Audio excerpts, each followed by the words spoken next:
আসসালামু আলাইকুম। অষ্টম শ্রেণীর শিক্ষার্থী বন্ধুরা, তোমাদেরকে ইজি লার্নিংয়ের পক্ষ থেকে স্বাগত জানাই। আজকের ভিডিওতে তোমাদের বার্ষিক পরীক্ষার সিলেবাস এবং মান বন্টন দিচ্ছি ইংরেজি সাবজেক্টের। এখানে লক্ষ্য করো তোমাদের সিলেবাসটা। তোমাদের অধ্যায় 6 আছে ইন্ট্রোডিউসিং সামওয়ান ফরমালি, অধ্যায় 7 এবং অধ্যায় 8 আছে বার্ষিক পরীক্ষার জন্য। 2024 বার্ষিক পরীক্ষায় তোমাদের এই 3টা অধ্যায় থেকে প্রশ্ন করা হবে।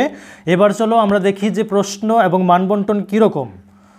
খেয়াল করো, এখানে তোমাদের 30 মার্ক হচ্ছে কন্টিনিউয়াস অ্যাসেসমেন্ট আর 70 হচ্ছে সামেটিভ, অর্থাৎ 30 মার্ক হচ্ছে তোমার ক্লাস অ্যাক্টিভিটির উপর, মানে তোমার group work, homework, class work বা অ্যাসাইনমেন্ট এগুলোর উপর ভিত্তি করে এই 30 মার্ক দেওয়া হবে।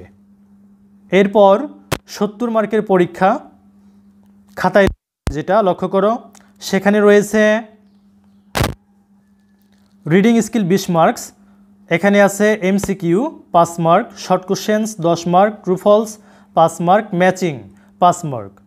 তারপরে অ্যাপ্রিসিয়েটিং লিটারারি টেক্সট পোয়েম, এটাতে 20 মার্ক আছে, কবিতার সামারি, আর হচ্ছে identifying metaphors in a given poem, একটা কবিতায় দেওয়া মেটাফোর খুঁজে বের করা। তো এই দুটা কাজ করতে হবে কবিতার অংশ থেকে, 10 মার্ক। এরপরে আছে গ্রামার, গ্রামারে আছে 30 মার্ক। এখানে দেখো যে ইউজিং কোহেসিভ ডিভাইস, কোহেসিভ ডিভাইসের ব্যবহার 5 mark, 10 mark. Right forms of verb, এটাতে আছে 10 মার্ক। ইউজিং নন ফাইনাইটস